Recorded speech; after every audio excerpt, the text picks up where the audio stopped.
मंथन कर लो कि मुझे क्यों पढ़ना चाहिए और मैं इस डिग्री का क्या करूँगा, मैं अपने इस ज्ञान का क्या करूँगा, मैं जो टाइम इन्वेस्ट कर रहा हूँ, मैं जो अपना समय निवेश कर रहा हूँ, जो मैं अपना माइंड निवेश कर रहा हूँ, जो मैं अपना धन निवेश कर रहा हूँ, ये क्या मेरे एसेट्स बनेंगे, ये क्या मेरे मुझको ज़िंदगी में ये लाभ देने वाला है कि ऐसा तो नहीं है कि ये कबाड़ और कूड़े में जा कर के बदलने वाला है। तो कबाड़ और कूड़े में यदि बदलना होगा तो रुकिए, ठहरिए, विचार कीजिए, उसके बाद फिर आगे बढ़ें।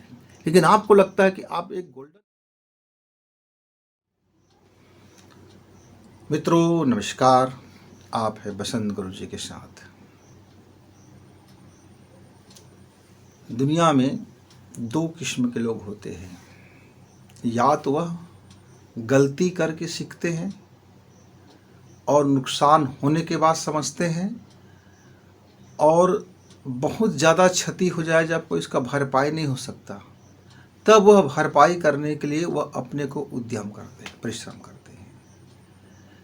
दूसरा किस्म का आदमी वो होता है जो कोई दूसरा व्यक्ति अपने गलती को बताए तो उस गलती से वो सबक ले ले और इस मार्ग में क्या ऐसी और गलतियां हो सकते हैं उसका अनुमान लगा के उससे अपने को बचाव कार्य कर ले, और वह समय रहते अपना परिश्रम, अपना माइंडसेट कर ले।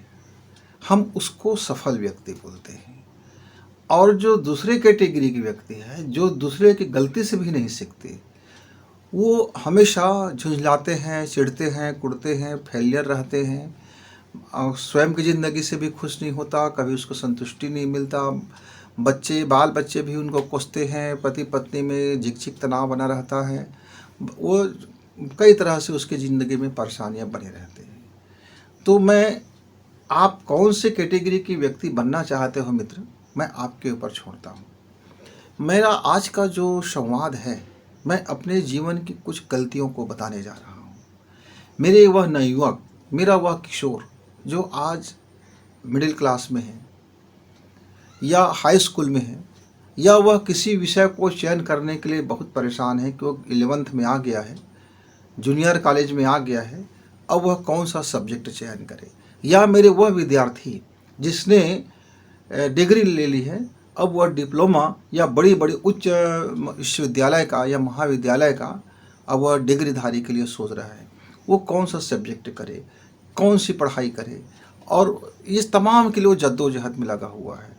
और मेरे उस नवयुवक से भी आज की मेरी संवाद है जिसने पूरी पढ़ाई कर लेने के बाद वह या तो कामयाब हो चुका, या तो वह कामयाबी के लिए तरस रहा है, या तो घर वालों की के साथ टंटा हो रहा है, या दिमागी उलझन में, द्वंद्व में घिरा हुआ अपने लाइफ को या तो ड्रग में ढकेल दिया है, या तो वो बेरोजगार का तमगा लगा के घूम रहा है, या तो कुछ का कुछ छोटा छोटा काम करके अपने लाइफ को सेट होने की कोशिश कर रहा है। मतलब अपसेट है, क्योंकि सेट नहीं है तो अपसेट हो गया। तो और ऐसे माता पिता से भी मेरा आज का संवाद है जो अपने बच्चे को पढ़ाई के लिए पेलते रहते हैं, ये पढ़ो, वो पढ़ो, ये पढ़ना है, वो पढ़ना है, इतना पढ़ना है, ये करना है, ट्यूशन जाना है, कोचिंग जाना है, इस मीडियम में पढ़ाई करना है, इस मीडियम में पढ़ाई करना है, ये करना है, ये करना है, ये करना है, ये करना है। ये तमाम तरह से बच्चों को ठेलते रहते हैं और उसके ज़िंदगी को ऐसा, जैसे हम लोग अपने पढ़ाई के ज़माने में एक सिगड़ी हुआ करते थे और लकड़ी का बुरादा जिसको हम भूसी बोलते थे, उसको थोड़ा सा पानी में गीला करके बीच में एक पाइप लगा करके हम उसको एक नुकीली वस्तु से, जिसको हम लोग खंता बोलते थे, उससे उसको ऐसा ऐसा कोच कोच के दबाव डाल डाल के इतना ज़्यादा उस पर प्रेशर कर करके उसको भूसी को हम लोग ठेलते थे और पेल देते थे और इतना मजबूत बना देते थे कि जब हम पाइप को निकालते थे तो पूरा भूसी लकड़ी जैसे स्टैंड रहता था, और नीचे से हम आग लगा देते थे एक छोटा छोटा लकड़ी लेकर के, जिससे उससे फिर आग बन के ऊपर हमारे पतीली को गर्म करता, कढ़ाई को गर्म करता, हम खाना बनाते। और खाना बन गया तो नीचे से ढक्कन बंद कर दिए, अब ऑक्सीजन बंद हो गया और ऊपर से भी ढक्कन बंद कर दिए। हम फिर उसका दोबारा उपयोग करते, तिबारा उपयोग करते, चौबारा उपयोग करते, पर कभी कभी वो भूसी भसक जाता और बीच में हमारा खाना अधूरा रह जाता। अब खाना बनाए कि स्कूल जाए, तो या तो हमको उस दिन का स्कूल छोड़ना पड़ता, या तो फिर उस दिन का हमको खाना छोड़ना पड़ता और लाइफ ऐसे चल जाता। हमारे जो पालक लोग हैं, हमारे बच्चों के दिमाग में कुछ ऐसे ही भूसी की तरह से पढ़ो पढ़ो पढ़ो, डिग्री लो, पढ़ाई करो पढ़ाई करो। पर क्या पढ़ाई करें, क्यों पढ़ाई करें, इस पढ़ने का फ़ायदा क्या, आखिर पढ़ें तो हम क्या पढ़ें, कब तक पढ़ें, किससे पढ़ें, क्यों पढ़ें, इस पढ़ने का मेरे लाइफ में क्या उपयोग, आखिर इस पढ़ाई का क्या अंजाम होगा। मैं डिग्री ले लूं, पर कौन सा डिग्री लूं, कब डिग्री लूं, क्यों डिग्री लूं, आखिर इस डिग्री का क्या करूंगा, फ्रेम करके अपने शोरूम में लटका दूंगा। अब समझिए, एक बच्चे को यही नहीं पता कि पढ़ाई है क्या, वह कौन सी बला है। स्कूल नाम का कोई उत्साह घर है कि कोई जेल घर है कि प्रताड़ना घर है कि वहाँ मिठाई बंटने वाली है कि वह डांस होने वाला है, क्या है। बच्चे के मन में भय हो जाता है। स्कूल स्कूल बोलते ही बच्चे के पसीने छूटना शुरू होता है। हम देखते हैं नर्सरी के बच्चों को कि जब वो आते हैं तो रो रो करके उसकी पूरी की पूरी शकल और कपड़ा और आंसू और इन सारे चीज़ों से नाक से बह करके सब एक हो जाता है। बच्चे को लगता है कि स्कूल मतलब क्या है, समझ नहीं आता, और उसके दिलो दिमाग में वो छाप बैठ जाता है। एक भयावह चीज़, स्कूल मतलब एक भयावह चीज़, एक डरावना चीज़। मित्रों, मैंने जिंदगी में पूरी पढ़ाई के दौरान एक बार भी यह नहीं सोच पाया या मेरे अंदर से यह सवाल नहीं उठा कि वाई, क्यों मैं पढ़ाई क्यों करूं, आखिर मेरे पढ़ने का लॉजिक क्या है, आखिर इस पढ़ाई का मैं करूंगा क्या, इस डिग्री को मैं क्या करूंगा, इसका क्या उपयोगिता, इस कागज के टुकड़े का क्या उपयोगिता। इसमें इतना धन लगा, इतना मेरा धन लगा, इतना मेरा समय लगा, इतना मेरा पुरुषार्थ लगा, और उस कागज का टुकड़ा गुम गया। अब गुम गया तो मेरी पूरी डिग्री जीरो हो गई। अब क्या है मेरे पास, क्या कर सकता हूं। मैंने यह सवाल अपने पढ़ाई के अंतिम दिनों में किया। तब तक का मेरा जीवन का 25 बरस समाप्त हो चुका था। अब मेरा लाइफ तो 25 बरस गया, कंडे में गया, गड्ढे में गया, गोबर में गया, क्योंकि मैं पढ़ाई कर रहा था। लोगों ने कहा पढ़ाई करना चाहिए, कर लिया। घर के लोगों ने कहा पढ़ाई करना चाहिए, कर लिया। मित्रों ने कहा ये विषय पढ़नी चाहिए, गणित अच्छा होता है, पढ़ लिया। बायोलॉजी अच्छा होता है, पढ़ लिया। फिजिक्स अच्छा होता है, पढ़ लिया। केमिस्ट्री अच्छा होता है, पढ़ लिया। जियोग्राफी अच्छा होता है, पढ़ लिया। अच्छा, लोगों ने कहा कि हमको पीएससी करनी चाहिए, चलो एग्जाम में बैठ जाते हैं, बैठ गए। लेकिन विजन क्लियर नहीं था, थॉट क्लियर नहीं था, इसलिए जीवन में बड़े विलंब हो गया मित्र। और यह प्रश्न आपके भीतर में जितना जल्दी उठेगा और जितना व्यापक उठेगा, और जब आपके अंदर में आग लग जाएगी, जब तक उसका आंसर ना मिल जाए तब तक आगे बढ़ना नहीं है, कुछ नहीं करना है। पहले हम जिस चीज़ के लिए अपनी लाइफ को इन्वेस्ट कर रहे हैं, अपने समय का निवेश कर रहे हैं, अपने माइंड का निवेश कर रहे हैं, अपने पुरुषार्थ का निवेश कर रहे हैं, अपने को जो झोंक रहे हैं, जिस रास्ते पर लेके चल रहे हैं, हमें मालूम तो हो कि आखिर हम ये क्यों कर रहे हैं, किस लिए करना चाहते हैं। हमारे बहुत से बच्चों को, उस समय भी हमारे कई मित्रों को वह पता होता था कि वह पढ़ाई क्यों कर रहा है। मैं आपको अपने परम मित्र का एक छोटा सा कहानी बताता हूँ। मैं गोपनीयता के कारण उनका नाम लेना नहीं चाहता। हम दोनों बचपन से दोस्त थे, लंगोटिया। उसके पिताजी मास्टर था। उसके 3 भाई में से 2 भाई खूब पढ़ने वाले थे। एक भाई लफाड़ू किस्म का था, और वह चाहता तो था कि वो पढ़ें, और लेकिन उसका राइटिंग आप लिखो खुदा बाँचो, वो खुद लिख करके खुद नहीं पढ़ सकता था। पर वो चाहता था उसको डिग्री मिल जाए, और वो इधर उधर की चीज़ों में लगे रहते थे। एक दिन उनके पापा ने उनसे कहा कि बेटा, तुम यदि 11वीं पास कर लो तो तुमको आसानी से एक शिक्षक की नौकरी मिल जाएगा और एक इतना तनख्वाह में तुम्हारा गुजर बसर चल जाएगा। अब उस बंदे की समस्या ये था कि आप लिखो खुदा बाँचे है, पता नहीं शिक्षक क्या जांचेगा क्या नहीं जांचेगा। और ऐसे संयोग से पास होते होते पहुंच गए 11वीं में पहुंच गए। अब 11वीं मतलब बोर्ड था, 8वीं भी बोर्ड निकाल लिया था, 5वीं भी बोर्ड निकाल लिया था, लेकिन वो कैसे निकले उनको भी नहीं पता। अब 11वीं का बोर्ड था। अब हम लोग अलग अलग स्कूल में पढ़ते थे, अलग अलग सब्जेक्ट लेके पढ़ते थे। वो आर्ट लेके पढ़ते थे, उनको पता था वो साइंस में उनका बुद्धि काम नहीं करता और वो आर्ट में कर लेता है करके। अब उन्होंने एक मंत्र बना लिया कि पूरी उत्तर पुस्तिका भरना है और सब अलग अलग क्वेश्चन लिख, जैसा भी हो कुछ भी जो सुने जा करे, ऐसा करे वैसा करे। ज़्यादा मेमोरी पावर भी नहीं था। पढ़ाई के प्रति दूसरे के प्रति काफ़ी कला था। संयोग ऐसा था कि वह ग्रेस मार्क से पास हो गया और उसका खुशी का ठिकाना नहीं था भाई। अब भाई ग्रेस मार्क से पास हो गया, इसको यही नहीं पता कि मैं क्या लिखा हूँ, पास हो गया। और हम लोग लिखे थे उससे कम हमको मिल गया, ये लिखे थे उससे ज़्यादा इनको मिल गया। बड़ी अद्भुत बात हो गई। हम जो मेहनत किए लिखे उससे हमको कम मिला और ये क्या लिखा इनको ही नहीं पता, उसको ज़्यादा मिल गया। क्या था इसका लक्ष्य? बिल्कुल तय था कि 11वीं एन केन प्रकारनेन पास होना है। लिख करके किसी की चापलूसी करके है, किसी को पैसा देना पड़े तो देंगे, कुछ भी करेंगे, लेकिन 11वीं पास हो, क्योंकि मुझको शिक्षक की एक नौकरी मिल जाएगी या बाबू मिल जाएगा या चपरासी बन जाऊंगा और अपनी जीवन चलेगा। और उनके पिताजी ने अपनी कलाबाजियों से, अपनी इधर उधर की जान पहचान से और वगैरह वगैरह से उनकी नौकरी भी लग गई। तनख्वाह नहीं बचता था, व्यसन में था, कई तरह की चीज़ों में थे। तो उनका पढ़ने का रीजन उनको समझ में आ गया था कि मुझको एक नौकरी कर लेनी है और उसने उसके लिए जद्दोजहद किया और कर लिया। मेरे और 2 मित्र थे, उनमें से एक का विजन था 9वीं क्लास से ही था कि वह भैया डॉक्टरी का काम करेंगे और खूब धन कमाएंगे। डॉक्टर की पेशा में खूब धन है, मरीज के साथ जो भी हो, लेकिन पर्याप्त धन है, इसमें रोजी रोजगार का कोई टेंशन नहीं है, सरकारी नौकरी बनने का कोई तनाव नहीं है।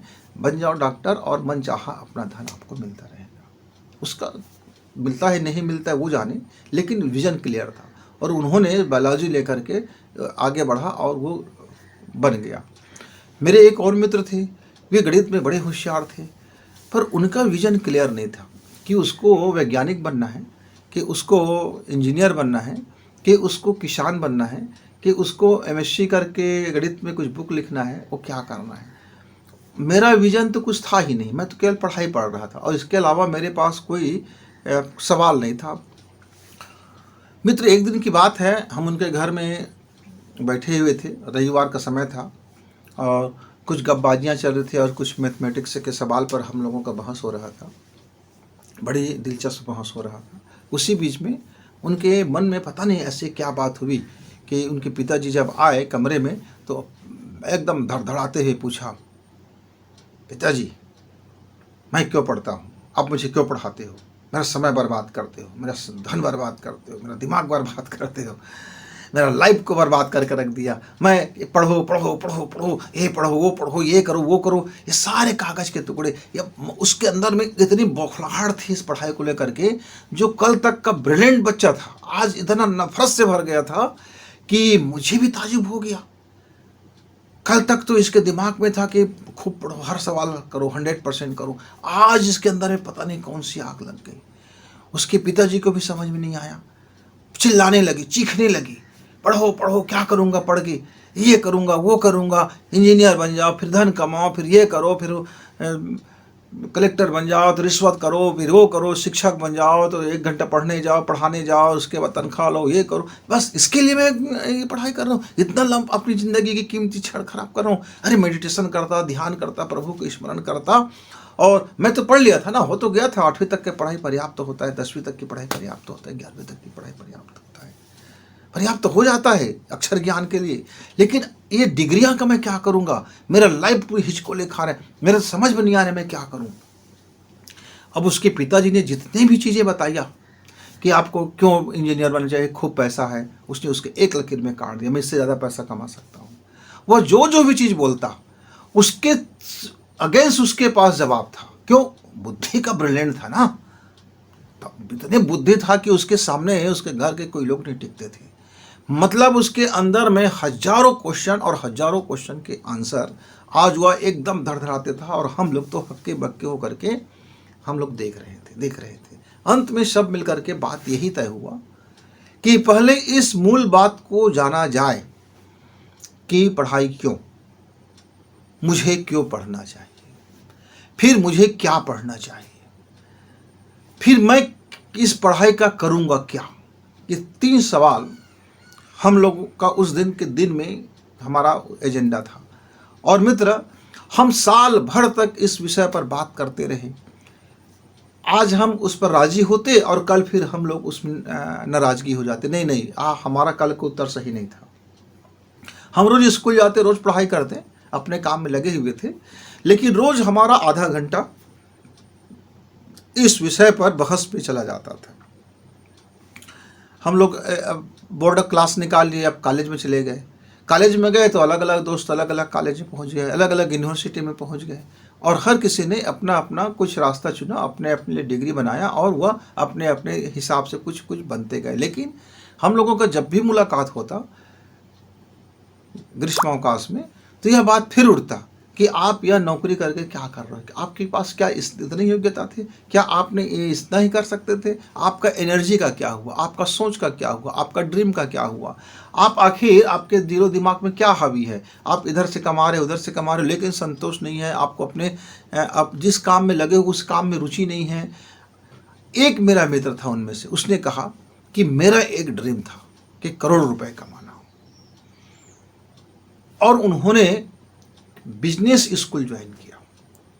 उसके घर के लोग उसको मना करते रहे, मत करो, तुम्हारा ये नहीं है, हम लोग कभी पुरखे हमारा कोई बिजनेस नहीं किया है, फिर हम इतना धन लाएंगे कहाँ से, तुम्हारे पास बुद्धि है तो अच्छे से नौकरी पा सकते हो, तुम बढ़िया से सैलरी पा सकते हो और आराम से ज़िंदगी गुजार सकते हो। तब उन्होंने कहा, मेरे जीवन में आराम हराम है, मेरे जीवन में सिर्फ मैं जोखिम जानता हूँ। मैं अपने लाइफ में एक सही मार्ग के माध्यम से मैं धन दौलत ये सारा चीज़ कमा लूँगा, क्योंकि मुझको पता है कि मेरे पास श्रम करने की शक्ति है, मेरे पास एक आइडिया है, मेरे पास एक बुद्धि है। और मैंने जो पढ़ाई किया, मिडिल स्कूल से जब मैं पढ़ाई किया, तो मेरे दिमाग में केवल यही था कि मैं एक अच्छा व्यापार करूँगा, मैं एक अच्छा बिजनेसमैन बनूँगा। और एक बिजनेसमैन के पास वह अनंत धन कमाने की संभावनाएं रहती है। एक शासकीय कर्मचारी के पास एक वेतन होता है, और वेतन से ज़्यादा यदि वो कमाने को सोचता है तो वह रिश्वत या भ्रष्टाचार या अनैतिक होता है। उसके पास कोई दूसरा मार्ग नहीं होता, और वो बंध जाता है एक सिस्टम में, एक दायरा में। वो अपने ज्ञान का उपयोग नहीं कर सकता, अपने अंदर की चाह का उपयोग नहीं कर सकता, वो समाज कल्याण के लिए चाहते हुए भी कुछ नहीं कर पाता। इसीलिए मैं चाहता हूँ कि मेरा बिजनेस भले ही 2 रुपये से शुरू हो, वो भले ही 100 रुपये से शुरू हो, लेकिन मैं बनूंगा तो बिजनेसमैन ही बनूंगा। मेरे एक मित्र थे, उसने ठान लिया था कि मुझको स्पोर्ट्स में ही जाना है, खेल ही करना है, खेल के अलावा मुझे कुछ नहीं करना है, चाहे मुझे भूखा मरना क्यों ना पड़े, क्योंकि उसके दिलो दिमाग में खेल हावी था, खेल था, स्पोर्ट्स था। मेरे एक मित्र और थे, वो बड़े सारे मार्ग को चुन लेते थे, कहते थे मैं नौकरी भी कर लूँगा, एक बिजनेस भी डाल दूंगा, और ये भी कर लूँगा, समाज सेवा भी कर लूँगा, राजनीति भी कर लूँगा। तो वो सारे दिशा में हाथ पैर फैला रहे थे मित्र। तो उनका विजन क्लियर था और मेरा विजन बिल्कुल क्लियर नहीं था। अब मैं पढ़ता जा रहा था, खूब पुस्तक पढ़ रहा था, खूब साहित्य पढ़ा, खूब विज्ञान पढ़ा, आविष्कार पढ़ा, तमाम वैज्ञानिकों को पढ़ा, तमाम साहित्यों को पढ़ता गया, तब धार्मिक पुस्तकें भी पढ़ते गए। तब मुझको, मैं पढ़ते पढ़ते एक समय मुझे एक ख्याल आया कि पहले गुरु शिक्षा में गुरुकुल हुआ करते थे, और राजन और उसके आसपास के जो उनके बच्चे होते थे, वहाँ जा कर के वो शिक्षा प्राप्त करते थे। तो वहाँ धर्म की शिक्षा प्राप्त करते थे, राजनीति की शिक्षा प्राप्त करते थे, शरीर सौष्ठव का शिक्षा प्राप्त करते थे, और सुरक्षा का पाठ करते थे। मतलब जीवन में अर्थ, काम, मोक्ष और धर्म चारों का शिक्षा लेकर के आकर के वो एक कुशल राजा बनता था, कोई सेनापति बनता था, अलग अलग बन जाते थे। मतलब उनकी शिक्षा इतनी कंप्लीट होता था कि आप शिक्षित दीक्षित ले होने के बाद, इसीलिए वहाँ उस ज़माने में उसको दीक्षा बोलते थे, शिक्षा के बाद दीक्षा होता था। मित्रों, मैंने जो जीवन में बहुत बड़ी भूल चूक और गलती किया, यह प्रश्न मैं अपने पढ़ाई के अंतिम दिनों पर मुझको इसका जवाब मिला कि मेरा रुचि क्या है, मेरा व्यक्तित्व क्या है, मेरे जीवन का लक्ष्य क्या है, और मैं उस जीवन के लक्ष्य के लिए मेरा ये पढ़ाई कहाँ तक मेरा सहयोगी होगा, या मेरे बिजनेस के लिए पढ़ाई कहाँ तक सहयोगी होगा, या मेरे कारोबार को बेहतर करने के लिए ये डिग्रियाँ मुझको क्या मदद देगी।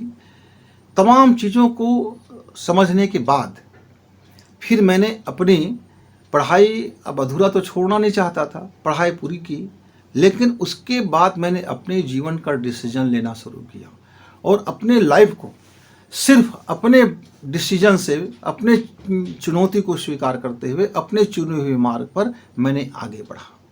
मित्रों, इसलिए मेरा एक सुझाव है कि मेरे माता पिता भी बच्चों के दिमाग में सिर्फ पढ़ो पढ़ो करके ठूंसो मत, और मेरे बच्चे इसलिए भी पढ़ाई ना छोड़े कि वो पढ़ के क्या करेगा, मुकम्मल उसका जवाब तलाशे कि पढ़ के पढ़ाई छोड़ देगा तो वो क्या करेगा, पढ़ लेगा तो क्या करेगा, नहीं पढ़ेगा तो कैसे जीवन जिएगा, कौन सी पढ़ाई करेगा तो उसके जीवन में क्या बदलाव होगा।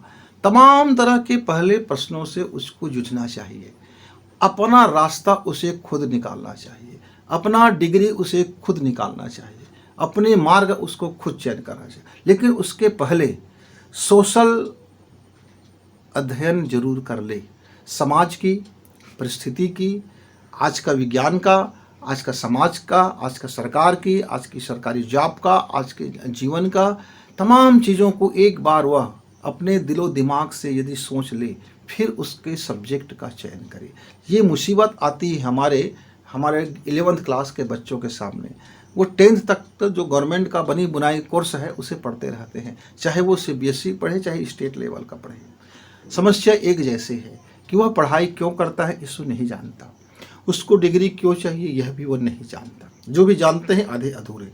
सुनी सुनाई बात कि एक ने मैथ्स लिया, IT बन गया और बढ़िया तनख्वाह पा गया, एक ने बायोलॉजी लिया, नीट किया, MBBS बने, खूब पैसा कमा रहा है, एक ने CA की नौकरी की और बड़े बड़े कंपनियों में चार्टेड अकाउंटेंट बन गए और खूब धन कमा रहा है, एक ने बैंक में गया, ऐसे आधे अधूरे और मार्केटिंग का विज्ञापन वाली जो जानकारी लेकर के आप इस चकाचौंध में यदि आकर के अपना विषय सब्जेक्ट चयन करते हैं और अपनी डिग्री का चयन करते हैं तो निस्संदेह फिर आप गलती कर रहे हैं।